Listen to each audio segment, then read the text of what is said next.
Halo adik-adik, kembali lagi dengan video bersama Kak Elza.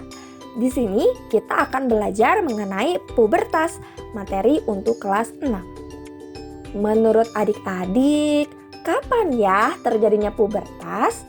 Apakah saat bayi, anak-anak, remaja, atau dewasa? Ya, betul.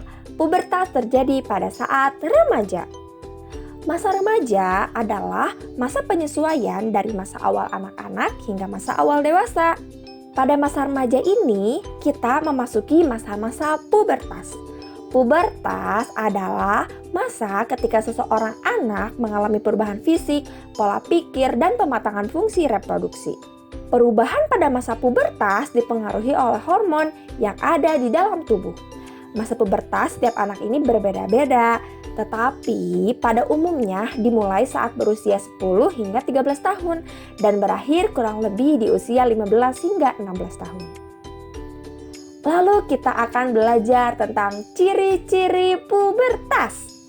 Oke, ciri-ciri pubertas ini kita bagi menjadi dua, yaitu ada yang disebut dengan perubahan utama atau primer dan perubahan fisik atau sekunder. Perubahan primer terjadi di dalam tubuh sehingga ciri-cirinya tidak tampak pada tubuh. Berbeda dengan perubahan fisik atau perubahan sekunder terjadi di luar tubuh sehingga ciri-cirinya dapat langsung diamati. Oke, kita lanjut pada ciri-ciri masa pubertas pada laki-laki. Perubahan primernya ditandai dengan terjadinya mimpi basah atau proses diproduksinya sel sperma. Adapun perubahan fisiknya berupa tumbuhnya rambut di area ketiak dan kemaluan, tumbuh kumis dan jakun, dada terlihat lebih bidang, suara lebih berat, dan kulit berminyak dan berjerawat. Selanjutnya, ciri-ciri masa pubertas pada perempuan. Pada perempuan, perubahan primernya ditandai dengan adanya menstruasi atau haid, yaitu proses diproduksinya sel telur atau ovum. Adapun perubahan fisik atau sekundernya, yang pertama, tumbuhnya rambut di area ketiak dan kemaluan. Kemudian payudara mulai membesar, pinggul melebar, kulit berminyak dan juga berjerawat. Lalu, apa ya yang harus dilakukan pada masa pubertas? Di sini kakak membagikan tips pubertas. Yang pertama, selalu mendekatkan diri kepada Tuhan Yang Maha Esa. Yang kedua, mencari informasi dan berdiskusi tentang pubertas dan pendidikan seks kepada orang yang mengerti.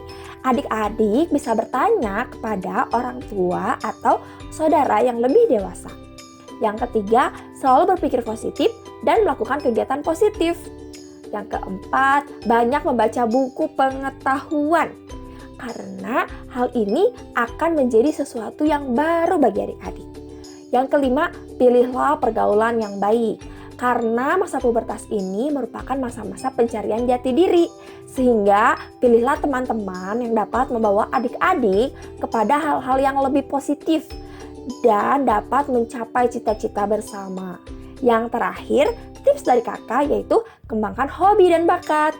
Karena kita tidak bisa lepas dari hobi dan bakat kita yang dapat membuat kita senang ketika kita sudah merasa bosan.